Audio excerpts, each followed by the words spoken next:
And we're going to go ahead and get started. Good afternoon. I am Lanita Mitchell Blackwell, proud president of the West Georgia chapter of the Georgia Association for Women Lawyers. And today we have a wonderful guest, but before I introduce her, I have to make some announcements and some thank yous. Ladies, thank you so very much for showing up in force last night for the virtual kickoff for Big Gall. We were well represented. Our chapter is vibrant, and we are, in my humble opinion, which you know I feel is fact, we are first place when it comes to chapter of the year. So if we don't get it this spring, it was rigged, okay? So that's my story, and I'm sticking with it. You all are just amazing, and I sincerely appreciate you supporting everything that we're doing. Upcoming, we have our sip and paint. Most of the people on here have already registered. Please go ahead and register as soon as possible if you have not already. It's $35, and the link should have been in the email that you received reminding you of this meeting today. And if you need it separately, that's no problem. Just let me know and I'll send that to you. It's $35. It includes all of your materials. It is BYOS, bring your own snacks, because you don't want to be sloppy as you're painting. Lady Justice, right? You want to be fully focused on having fun. Also coming up, next month, we have a very special presentation with Dr. Fred Jones, former attorney and now best-selling author and coach to other authors. He is going to help us to pull the book out of us, and he is also going to kick off our book collaboration, the one we still have to select a title for the chapter, where we will each contribute a chapter on what we would have told our younger selves about going into the law. I am really excited. So we also have Christmas party coming up. Santa has been confirmed. Santa Bruce Glasgow is going to be joining us. So make your list. He will be checking it twice to make sure y'all aren't naughty. Y'all are all nice. So just come ready. We're going to have a really good time. And so now we are going to go ahead and get started with our speaker today, Miss Nia Brown. That is the lovely lady in the power blue that you see. For me, she is upper left corner. I have had the pleasure of Nia's acquaintance now for going on 5 years. We were seated at an event next to one another, and we just totally hit it off. And I told her, she'll tell you, I said, we're going to be friends. And so we have been, and I consider her my sister. I love her very much. And the fact that she is an incredibly accomplished professional just adds the cherry on top. Nia Brown earned a bachelor's degree in communication from Xavier University of Louisiana and a master's degree in counseling from Oral Roberts University. With over 20 years experience as a public speaker, trainer, and consultant, Nia has combined her keen people skills and passion for etiquette to found a modern school of etiquette for children, youth, and adults. As the founder and director of Majestic Etiquette, Nia is a certified etiquette consultant who specializes in doing social and business etiquette. Her clients include elected officials, business executives, professional associations and organizations like ours, local governments, public figures, aspiring professionals, cotillion participants, and students of all ages. She has been featured in the Atlanta Journal-Constitution for her engaging etiquette workshops, and she is the recipient of the Douglas County Chamber of Commerce Business of Excellence Award. Nia takes great pride in her community and enjoys volunteering. She is the president of the Douglas County, Georgia chapter of Alpha Kappa Alpha Sorority Incorporated and is a member of the board of directors for the Douglas County Water and Sewer Authority. She resides in Douglasville with her husband of 24 years and their 3, and I'm adding this, absolutely beautiful children. Nia, I am going to make you a co-host right now so you can share your screen. And please do take it away. Thank you for such a warm and engaging introduction. I need to take Lanita on the road with me. We just all love her. Well, to Madam President and all assembled this afternoon, good afternoon to you. As stated, I am Nia Brown, and it is my distinct pleasure to be in the company of such highly accomplished and extraordinary women as yourselves. Allow me to take this opportunity to extend my heartfelt gratitude to your president, Lanita Mitchell Blackwell, for her gracious spirit and hospitality in extending this invitation to me. Now, ladies, as she said, I have a lot of content to provide, and I want to make sure we have enough time to get through it all and to also avail myself to answer questions you might have. So with that in mind, yes. I am so sorry to break in, but we have a very special guest on the meeting. I'm so honored. Our statewide president, Tina Folsom, is on. Welcome, Tina, from the car. Thank you, Lanita. Thank you. I didn't know if you would have to dash, so I had to take the opportunity now to recognize you. You are in. I appreciate you. We're headed to Athens. Awesome. Oh, awesome. Well, drive safely. You're welcome. Okay, Nia, go for it. I'm sorry. I'm going back on mute. My pleasure. And greetings to you, Madam President Folsom. Thank you for joining us today. We'll get started right away, ladies. So we're going to take some time today to address, as Madam President Blackwell stated, business etiquette. The purpose of our time is to refresh those of you who are well acquainted with business etiquette, and also to inform new and aspiring professionals who might be open to continuing education in social graces, civility, and professional courtesies. We will cover in our time together business attire and appearance, business dining etiquette, as well as virtual meeting etiquette, because as you can see, we're all still working in the virtual space in some capacity. I'd like for us to interact with each other so that you can maximize our learning opportunities. I'm going to ask you to take to the chat box and shout out some answers for me. And in fact, there are just a few of us online, so it's quite okay if you even want to unmute yourself when I ask questions. So I like to always begin every workshop by just laying the groundwork. When you think of the word etiquette, what comes to your mind? Somebody can shout an answer out. Manners. Manners, absolutely. Yeah. Common courtesy. Common courtesy. I love that one, Madam President. You're exactly right.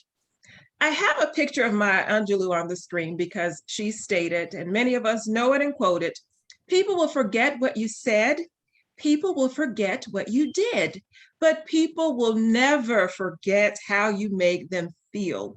And that, ladies, is really the hallmark of etiquette, because it is behaving in ways to help others around us feel comfortable. We want people to feel valued and respected. Etiquette is an essential skill for business success. I'm talking to professionals, so I'm certain that you are already aware, but let me give you the data to back that up. A recent Harvard-Stanford study revealed 85%, let me say that again, a whopping 85% of our workplace success is determined by our soft skills, while less than 15 is based on our technical skills. Now, I am in the company of some of the most educated, most accomplished women.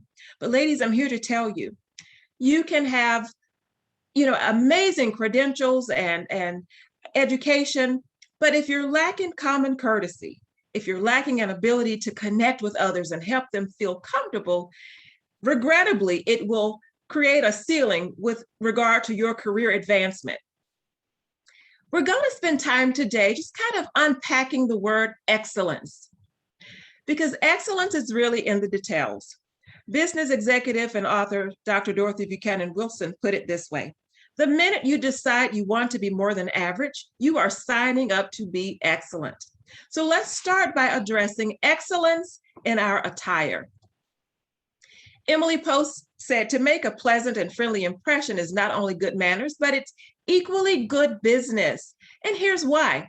Behavior scientists have determined that people form impressions of us within the first 4 to 7 seconds. Can you believe that? And how do they do that? By gauging our nonverbals. They're determining how we groom ourselves, how we dress, what our body language looks like. They are determining their perception of us. 80% of that impression is based on those nonverbals, and they spend the rest of the time just trying to figure out if what they perceived is actually who we are. So I want to stop right here and offer parenthetically, you are your own brand. So I encourage you to present it well. Let me ask a question of you. When you think of Chick-fil-A, what comes to your mind? Excellent customer service. Customer Customer service, service. excellence, absolutely. What about Nike? What comes to your mind? Just do it. Just do it, right. So these are two companies that have, tickled our fancy so that we can understand what their brands are.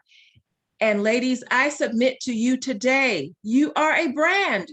So when people think of Ebony Phillips, what do they think? Or what about Angel Riley? Because I assure you, people have thoughts about you.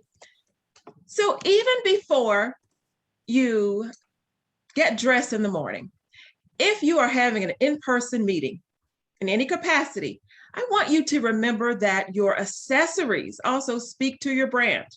So take the time to ensure your Padfolio, your pen, your tote, your cell phone case, your iPad case, your card holder, anything you have, it needs to be in excellent condition. There's that word again. We're continuing to talk about excellence. Whenever these items begin to get worn, ladies, it's time to replace them. Because remember, people are making impressions of you before you even open your mouth. Regardless of your size, whether you are a 2 or a 22, invest in quality shapewear. So when you are wearing a suit or a dress, for example, you have a smooth fit and a solid foundation beneath your clothing. Ladies, of course, we know this, but I always like to take the time to remind us all, it's important to wear dark undergarments with dark clothing, and you can either do nude and sometimes even black undergarments with light colored clothing. Make sure clothing is the proper size. I spent a lot of times with executives and aspiring executives, junior executives, and we, spend some time in this space because, ladies, I assure you, sometimes you can even look like you have lost weight if your clothing is the proper size. So, for example, if the buttons are pulling too tight across the chest, that means it's too tight. Yeah. If you're wearing a skirt or a dress and the fabric cups under your buttocks, that means the skirt is too tight. You want to aim for a tailored and flattering fit, not a tight one. Now, of course, we're talking about business attire. If you're going to a club or a party, or you want to look a little sexy, that's a total different situation. But we're talking about in the business setting. If you are in court, if you are, working with other professionals, you want to make sure that you have a sharp look. If you choose to purchase, let's say, a suit off the rack, for an extra measure of sharpness, you can take it to a tailor and have him or her to customize it to your figure. And that, of course, gives you an extra measure of looking elegant. Invest in a full-length mirror, and before you leave home, give yourself a little panoramic view because you want to see how others are perceiving your brand. Always remove the tacking stitches on the back of new skirts or dresses. And here's one that's important, ladies. If you gain or lose a substantial amount of weight, it is important to adjust your clothing size. So for example, the rule is about 10 pounds equals a size. So during COVID, I'm not exempt from this. Many of us packed on some pounds. So if you go up, if you gain 10 pounds, ladies, I submit to you, it's the time to go up in one clothing size. But the good news is, let's say you took this time to, reinvigorate your fitness routine and your eating measures, and you lose 20 pounds, then you can actually go down 2 sizes. With regard to casual Fridays, if some of you are in offices where that is the norm, it's still important that you brand yourself as an excellent professional. So here are some clothing options to avoid on casual Fridays. Athletic wear, any clothing that exposes too much skin. And ladies, I know there's a trend now for jeans with rips, but remember, we're branding you as a professional, even as an executive. So that's not the space for you to wear your jeans with rips. No tank tops or flip-flops, or certainly anything that you would wear to a party. Because again, even on a casual day, your brand should represent professionalism and excellence. Another common trend we're seeing a lot of is lashes. A lot of ladies are enjoying wearing lash extensions. I want to caution you, in talking with a lot of executives and hiring professionals, it has become a space of a nuisance, especially if they are not conservative. So make sure that your lash length are conservative. In other words, don't show up in court with snuffleupagus lashes blinking at the judge, okay? The same goes for your manicure and your lipstick options. Lip Bar is really popular right now, and ladies are enjoying trying purple and green and blue lipstick, but that's not the space to use that at work. Save that for the weekends. And if I can add this, ladies, always dress for the position you desire. Some of you on this call may desire to be judge or DA or chief counsel. So you want to dress for the position that you want to aspire to, because you are branding yourself accordingly. If you have your cell phones, I encourage you to take a picture of this slide. I always encourage all of my clients to assemble a hygiene and grooming kit to keep at their desks. I'll go through it really quickly. Lip balm, deodorant, lotion, comb and brush, mirror, Kleenex, safety pins, breath mints, dental floss, mouthwash, toothpaste and toothbrush, hygiene products, lint brush, stain stick, bobby pin, sewing kit. And inevitably, someone always asks me, Nia, why in the world do you have duct tape on this list? Do any of you have any idea why I would include duct tape? When your hem runs. Yes, that's it. Let's say you're wearing a beautiful pantsuit and your heel gets stuck in that hem and it snags and comes loose. The duct tape will help keep it in place until you are able to get that to your tailor. So ladies, we're going to shift gears. We just talked about excellence in our attire.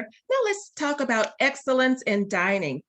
If you are in a position where there is a fork and knife and even a napkin nearby, you can feel free to grab it. And if not, I'm going to talk you through this, and hopefully you will remember some of the tips that I'm going to share at this point. If you are meeting with colleagues, if you are being interviewed, and it's in a business dining setting, make sure that you study the menu options online before you arrive so that you are prepared to order accordingly. It's important that you arrive at least 10 minutes early and wait for your dinner host, whoever invited you to that business dinner, to escort you to the table. Thank that person immediately. And ladies, when you get to the table, you want to make sure your phone is on silent, but don't place it on the table. I know sometimes there might be an extenuating circumstance, but if at all possible, if you are in a business dining situation, you don't want the phone to be on vibrate and start buzzing across the table, okay? Also, with regard to your handbag, depending on the size, there are a number of different options you have for it, but what I don't want you to ever do is place your handbag on the table. If it's a clutch and it's small, you could even place it on your lap. If it's a tote, maybe on the back of your chair. If there's an empty chair near you, place it there. It's also important that you sit close to the table in order to minimize spillage from your plate onto your lap. Immediately when you sit down, place the napkin on your lap. And remember, when you are in a dining situation regarding business, you are there for the food. You're not there for the food, you're there for the opportunity. So you want to order from the mid-price range of the menu, especially if your host is paying for that option. Ladies, here's a tip that can help you appear graceful and elegant when you are in a business dining situation. Avoid messy foods or foods that will splatter or stick between your teeth. So here's an example. You know, there are so many delicious gourmet burgers, whether they are vegan burgers or actual burgers made from turkey or beef. But if we order them from restaurants, they're usually piled high with a lot of toppings and condiments and sauces. So what will happen if you choose to order a burger in a business setting? What's going to happen when you take a bite?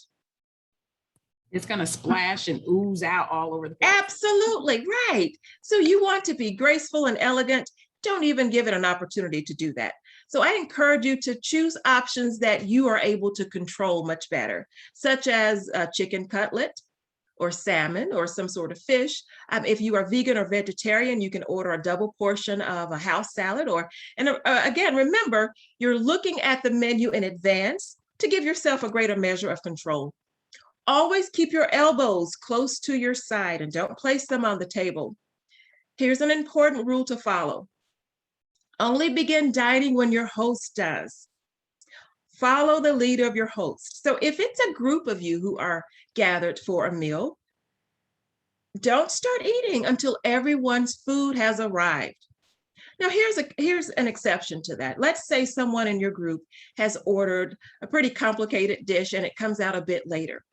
Well, if that is the case, good etiquette would be to ask that person if they would like to taste some of yours until theirs come out. And that's also a gentle nudge, just to kind of get the conversation going about the food, because most likely that person will pass the politeness baton back to you and say, no, thank you, but you go ahead and enjoy yours. And with that grace, then of course you are able to begin dining if there's a situation where you're waiting. It's important to remember that we only cut one bite of food at a time. This helps us to measure and slow down our pace so that we're not rushing and that we're able to take small bites in a dining situation. Now, I want to go over napkin etiquette for you. I'm going to show you what's on the screen. Then I'm going to stop sharing and demonstrate for you so that you will see. As I mentioned, you place the napkin immediately on your lap. And in most business settings, you'll probably be in dark attire. For that reason, you can request a black napkin. Immediately unfold it and refold it so that the crease is facing you. I'm going to demonstrate this for you, ladies. And we want to use the inside of our napkin to just kind of gently blot or dab, but not wipe. To excuse yourself from the table, simply place the napkin on the chair, is what diehard etiquette practitioners suggest. I typically don't do that. I place it above my entree plate simply because I don't want to put a napkin to my mouth that's been on a chair. So let me stop sharing and demonstrate for you. As I mentioned, you simply refold the napkin, and the part that forms a crease, you place near your belly. Doing so gives you the opportunity to have a little pocket towards the end of the napkin, and you use the inside to simply dab your mouth. We always bring the napkin to our mouth as opposed to our mouth to the napkin. That allows you to be graceful and elegant while you are dining. So let me ask your opinion. Why do you think it's a good idea to simply use the inside of our napkin as opposed to the outside to dab our mouth? What do you think? So most of us wear lipstick, and if you're dabbing, there's probably going to be some food. And if you're using the inside, you can hide that. That's right. Because etiquette is also about, as we said, making those around us feel comfortable. So it becomes an unsightly mess if we've got food and lipstick all on our napkin and our dining companions have to look at that. It also prevents us from transferring food onto our laps when we go to place that napkin there again. When you are done dining, simply place your napkin to the left of the plate, but not on the plate. Because again, etiquette is about helping those around us feel comfortable. Is it going to help the wait staff feel comfortable and those who have to clean the napkins if we have placed them on top of our plate? Not at all. So here's a few tips I want you to remember, whether you are dining with dignitaries or with professionals in your workspace. There's never any reason to be intimidated by the number of forks or plates or glasses on your table. So let's begin with this one. Everyone say or put in the chat BMW. I want you to remember this. BMW stands for bread, meal, and water. So no matter how many plates are configured on the table, your bread will always be to the left, your meal will always be in the middle, and your water or beverage will always be to the right. I was recently on a trip, actually on Capitol Hill, meeting with our US senators, and some of our state senators were there. And even in that setting, when we were dining, some said to me, Nia, I'm so embarrassed, but I don't know which water is mine. Would you help me? And so just teaching BMW is a great way to help people remember which side your beverage will be. Another quick tip is you can form a B with your left hand and a D with your right hand. Bread is to the left, drink is to the right. Very good. I see several of you doing that. That's excellent. Here's another tip for you. The words fork and left both have 4 letters, F-O-R-K, L-E-F-T. So your forks will always be on what side, ladies? On the left. That's right. Exactly. And watch this. The words knife, spoon, and right all have 5 letters, K-N-I-F-E, S-P-O-O-N, R-I-G-H-T. So your knife and spoon will always be on what side? The right. The right. So BMW, fork to the left, knife and spoon to the right. These are tips that will help you navigate a place setting no matter where you are. We always navigate the setting from the outside and work our way in. And there's a method to this madness. You know, sometimes people think etiquette is a bunch of random, archaic rules that nobody needs to know. But there are actually purposes. And if I can get you to remember why we do certain things, when it's time for you to do them, it will be natural for you. The reason we navigate from the outside in is because it's a strategic or a logical pathway. Because we want the last fork nearest our plate to be the last fork that we're using. So in other words, if your entree plate is in the center, the fork closest to the entree plate is for the entree. The fork that's farther away will be for your first or second courses. Sometimes you will find a fork and a spoon above the place setting. That's always for dessert. But if it's to the left, it's just you're going to work your way from the outside inward. So here are a few demonstrations for you, some pictures as you can see, and I have a question for you. As you can see, the bread plate is to the left, the meal or entree plate is in the middle, and the beverages are to the right. So which fork would I use first? The fork that's farther away from our entree plate or the one that's closer to the entree plate? Farther away. Absolutely. So ladies, it doesn't matter if there are 5 forks, 6 forks, you know, depending on the number of courses. When I became a certified consultant, I had to set a table for an 8-course meal, but the pattern still follows the same. It doesn't matter how many are there. If you remember to work your way from the outside in, you can't go wrong. With regard to how to hold your cutlery. Now, many of us in America grew up eating in a style that's called zigzag.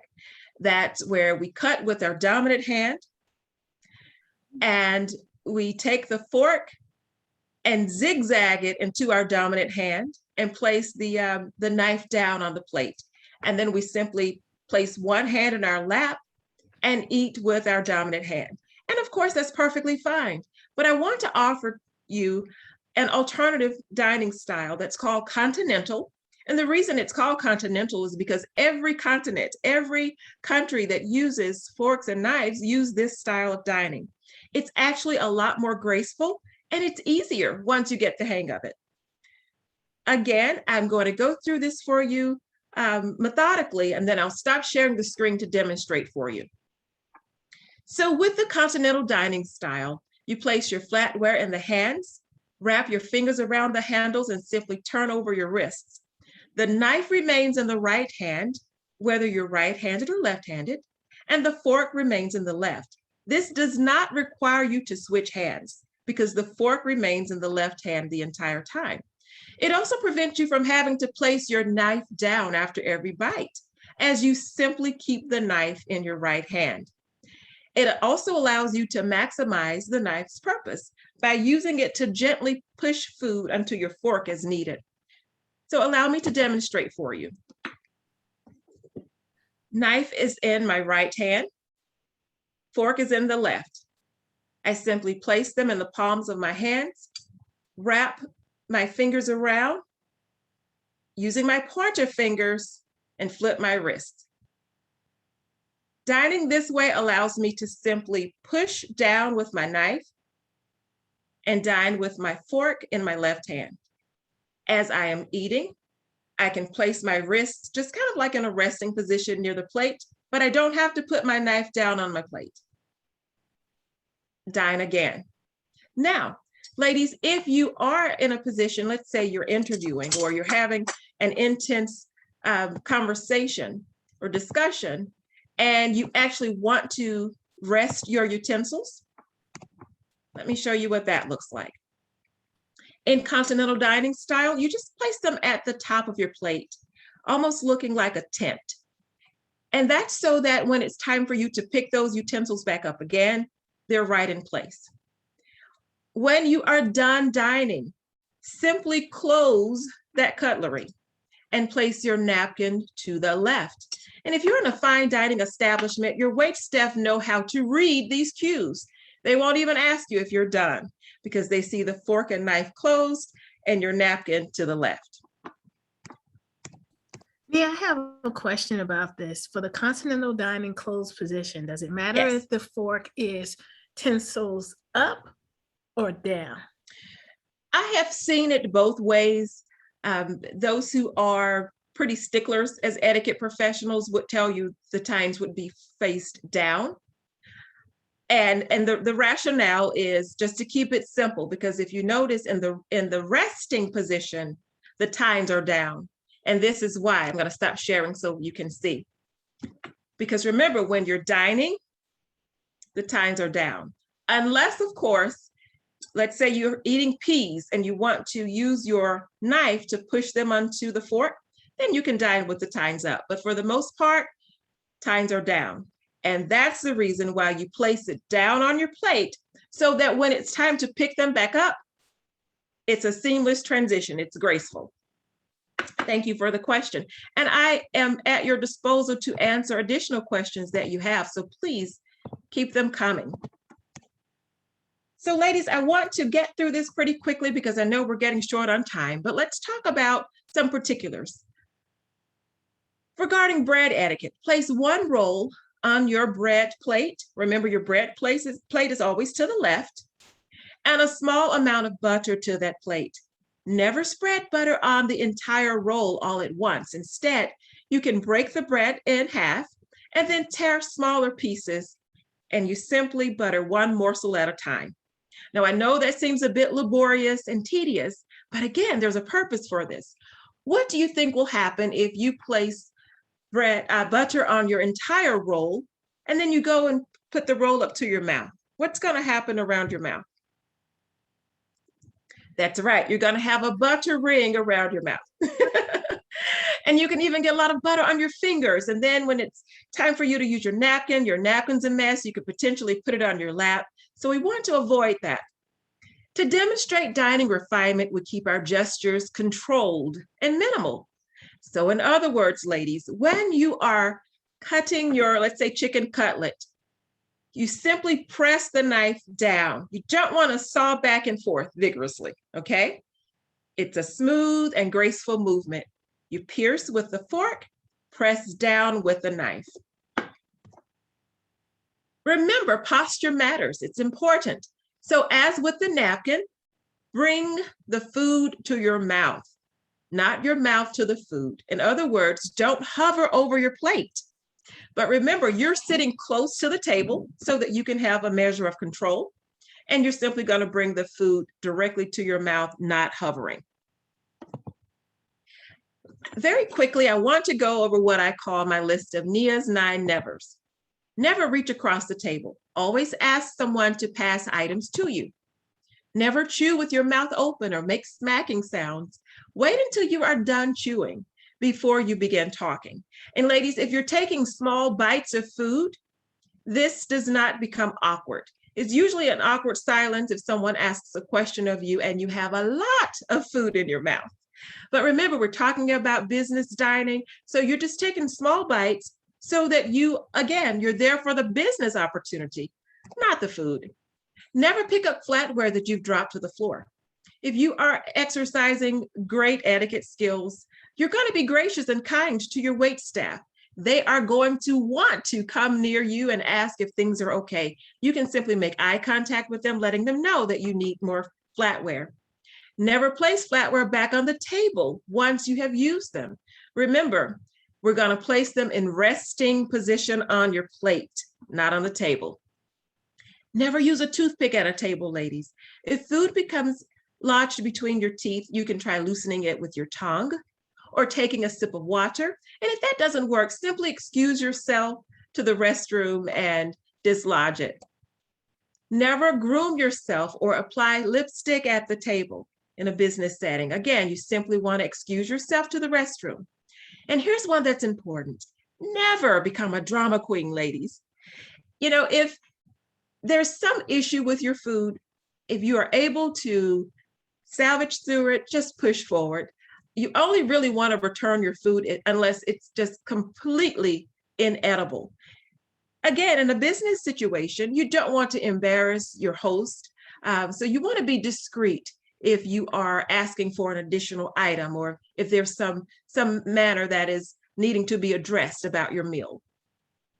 Ladies, never push food with your fingers or lick your flatware. Remember, with continental dining style, you can push the food onto your fork, and that helps you to have a measure of control. And here's a very important and the last one on Nia's list of 9 nevers. In a business setting, my professionals, never take the leftovers. Again, we're talking about business dining. You are there to conduct business, not really to be consumed by the food. So there are so many ways that others are sometimes judging us. And, the data has shown in some cases it might be erroneous, but some are perceived to be greedy or impulsive or not able to control themselves with regard to dining. So you want to be on your best presentation with your etiquette skills. These are 9 nevers, and I'm more than happy to share this list with you in print form. Let's shift gears. We've talked about business and attire and dining. Now let's talk about excellence in virtual settings, because as you can all see today, we're in a virtual setting. Choose attire that is at a minimum business casual or the theme that's set by the host. Make sure you're located in a private area so that if business is being discussed, you're not breaching any confidences where other people can hear. It's important to have adequate lighting and minimal distractions around you. There's so many great options for virtual background spaces. If you are in, for example, if your office is not in its best condition. You ladies have done a great job. Your backgrounds look amazing. Always log in a bit early because you want to test your video and audio. Make sure that the camera is positioned so that there's a shot of your upper torso. In other words, you don't want people looking down at your lower torso. Make sure that you take the time to even clean the lens of your camera so that you are presented in a clear space. And here's another important one. If you are especially presenting, you want to make sure that your camera is steady so that people are not getting seasick watching you as you present, right? When you are not speaking, mute your lines. And ladies, you are already doing an incredible job of following these. Demonstrate respect by to the speaker by giving your full attention. If you have to step away for some reason, it is proper etiquette to simply turn your camera off so that people don't have to watch you walk away. And you can simply re-enable the camera upon your return. Review the meeting agenda in advance to determine when you will speak, because when it's your turn, you want to be ready. You want it to be a seamless transition where you are already ready to press the unmute button and present your information. Be sure you state your name before you begin speaking, just as a common courtesy. Sometimes people are not looking at the camera. Sometimes there's so many people on the screen and it might not be in speaker mode. So as a courtesy, just identify yourself. Sit tall and project well when you're speaking. And here's a tip that I especially share with people if they are, for example, having a virtual job interview, but this applies to you as well as legal professionals. Look at the camera on your laptop, not the faces on the screen. It makes a big difference. People feel that you are connected to them and that you're actually giving them eye contact, even in a virtual space, if you are looking at the light or the camera as opposed to the faces. If you have a virtual presentation, be sure to ask in advance the requirements of the technology administrator, because you want to adhere to his or her deadlines and be respectful. And also, ladies, if you are the one presenting, make sure that you are engaging and energetic. I think your president did a marvelous job when she opened the meeting today. But what if I present it to you and I talk like this and, I was just monotone and I'm just acting like I can't wait for this presentation to be over so I can have lunch? You would not want to listen to me. So make sure that you are using vocal inflections and facial expressions, and that you are varying your speech and your tone to keep your audience engaged. Ladies, I know I'm seeming to rush through this, but I want to get through all of it and give us just a few minutes for you to ask any questions that you have. Here is our last module for today. And this is just a few tips about overall excellence in professionalism. Here are some habits of gracious professionals. Write thank you notes to people who extend a courtesy to you or show a kindness or render you some sort of favor. Acknowledge others. This even goes for your staff. Let's say you have an assistant who helps you. Before you begin to rattle off a long list of things you need for her to do, take the time to say good morning. Ask her how she's doing. Always take time to read the room and the situation. Now, by your training and your professions, I think this is naturally who you are, because you are observant professionals and you pay attention to those details. But again, let's just use the example of, let's say, your assistant. If you just heard on the news there was a hurricane in South Beach, Florida, and her parents live there, take a pause before you give her a laundry list of things to do. Pay attention to what's going on. Don't be tone deaf. Also, employ discretion when expressing your opinion. Here's what I mean.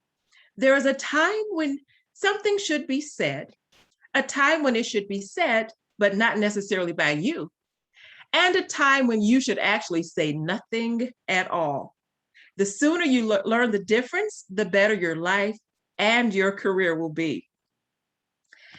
And as we close today, leadership is about making others better as a result of your presence and making sure that impact lasts in your absence.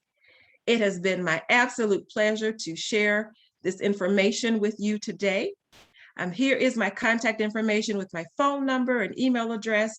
Please take a picture of this slide so that if there are questions that you think of at a later date, I am here as a resource for you. I'm available to assist you with what you need. If I may, Madam President, may I entertain any questions that the members have?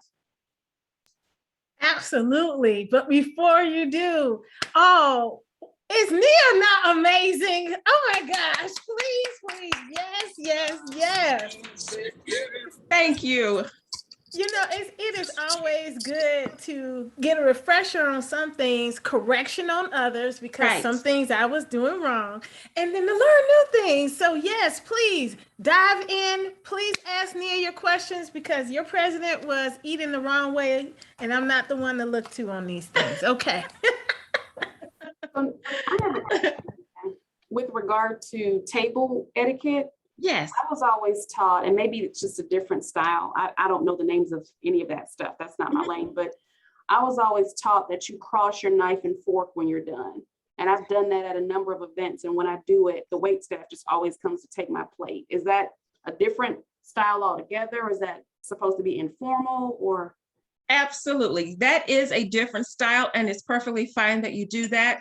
The zigzag style of dining, I am right-handed, so I'll demonstrate that. I would cut with my right hand, then place my knife at the top of my plate with the blade facing me, switch hands with my fork, and begin dining that way. And there are a couple of ways to close that particular dining style. Some people do it at like 4 o'clock on the plate, actually closer to maybe 3 o'clock on the plate, where the utensils are turned down. And some people do cross them. Okay. What I presented to you today was continental dining style, just in case, for example, you are doing international business and you are dining with someone from another country, more than likely they would be using continental. I receive it. Yes, that's right, Ebony. Me too, Ebony. Madam President Lanita, I think we all need to go do some international traveling and practice our newly learned skills. Yes. See, I think maybe a Just invite me. Yes, you could be one of our facilitators. We'll do a retreat somewhere. That would be fun. So especially, our European countries and, even Nigeria, the Bahamas, other countries, you will see them dining continental. Are there other questions? Go ahead, Angel. Thank you. I did think that it was interesting because, like Madam President Lanita, there are things that I am doing right, and then certainly things that I am doing wrong. But I laugh at the zigzag simply because my friend Ebony, colleague, always thought that I was left-handed because I did not zigzag when I ate. And there you go. Absolutely. Some people have never zigzagged just because it didn't work for them, It's just too much work. It is. It's a lot. It's a choreography going on. I always liked the zigzag because it slowed me down. Yes. Because I'm serious, because when I sit in front of that plate, I'm ready to make some moves there, And so you know what else is interesting about zigzag, Madam President? It reminds you to keep your elbows close to yourself because you have to place your hand in your lap. So some people actually prefer zigzag for that reason, because it's methodical, it's logistical. And so to your point, it makes them engaged in the mechanics of dining, and it gives them that measure of, okay, I've got this under control. So if I may ask you, because it's always helpful for me just as feedback, was there anything that stood out to you that you can see yourself using, or something that you walked away with learning today? Y'all might have seen me turn my head. I got my teenage daughter behind me and I said, remember BMW. BMW, yes. So I wish I should have had this live for the whole car, except they didn't really want to hear all of that. Yes, Madam President Folsom, BMW is, I have to remind my teenagers of the same, but absolutely that is one that will take you far, no matter what dining situation you're in. I know the one that I'm going to use. I have a 12-year-old son, and he's all over the place when he eats. And so I always say, lean over the plate. And so I'm going to tell him to stop leaning over the plate. Right. Closer to the table. Absolutely. That's right. Have him to sit closer to the table. And actually, Attorney Riley, have him to bring the plate closer to him, so that it's just about an inch or two away from him. That will give him great control. I have a saucer here from from having tea earlier, but if you're close to the plate, it gives you more control. Okay. You're close to the table and the plate is close to the edge of the table, about an Gotcha. inch away. Yep, Thank you for that. absolutely. And I know you said to stay away from sandwiches. Mhm. I have a question about the sandwich. Is it okay to cut the sandwich in smaller sections and then eat it with your fork? Absolutely. You can Okay. cut it smaller. One of the other challenges with sandwiches that I'll mention, sometimes because again, there's so many toppings and condiments and there's bread, it's more likely to get stuck between your teeth Yes. because of that's all true. of those pieces, right? So again, in a business dining setting, you want to have the control. You want to have the confidence. You want to be able to speak when it's your time to speak without wondering, oh my gosh, is there bread between my two front teeth? So that's why it is suggested in those settings to stay away from those items, as sandwiches. But if you do, absolutely control it the best way you can by making it more manageable. Awesome sauce. I have a question about something that happened to me years ago. I don't Mhm. imagine during the pandemic or post-pandemic, at least with our generation, that would ever happen again because of our heightened awareness of the passage of germs. But I did have my first business interview over lunch, and my host took her fork and ate off my plate. Oh. You see the faces I'm making over here? I'm clutching my pearls. I'm clutching my pearls. So I was gracious because I want this position and I didn't Mhm. say anything, but how would you have handled that situation? You did it perfectly well. In that situation, you are the one who's wanting the job. So if someone does something that's offensive to you, just wear your poker face. And you certainly, given your disclaimer of being, cautious about germs, I'm certain you did not eat in the vicinity of the peripheral of the food that she touched. Absolutely, right? Absolutely. I made sure I stayed on the opposite side of the plate. There you go. Exactly. Because remember, we said etiquette is about helping others to feel comfortable. So you wouldn't want to draw attention to a faux pas that she has done because perhaps she just didn't know, or she just felt so comfortable with you that she lost all boundaries. Now, shifting gears, and let's say this becomes a work colleague and, you're working with her, then you could respectfully have a delicate conversation saying, I'm just a bit particular about sharing my food. I don't mind you having some. May I offer it to you by putting some on your plate? And you just handle it in a very delicate manner. I like that suggestion. Thank you. Absolutely. Well, ladies, I am here at your disposal, but I understand that you all have, other events to get to and back to work today. So I'm just here, but if you have to go, please don't feel obligated to stay on the line. But I will remain here just to be available to you should you need me. I would love it if you could go back to the slide before your contact information, your Okay. quote at Yes. the bottom, where you were saying the things that need to be said, not by you. Okay, That sure. was excellent. I would love to take a screenshot. I promise I'll put your name with the No problem. information. Uh-oh, it just told me that I'm not able to share my screen. Let me try it again. Okay. Now it says I can. Let's Okay. see. Yes. There you go.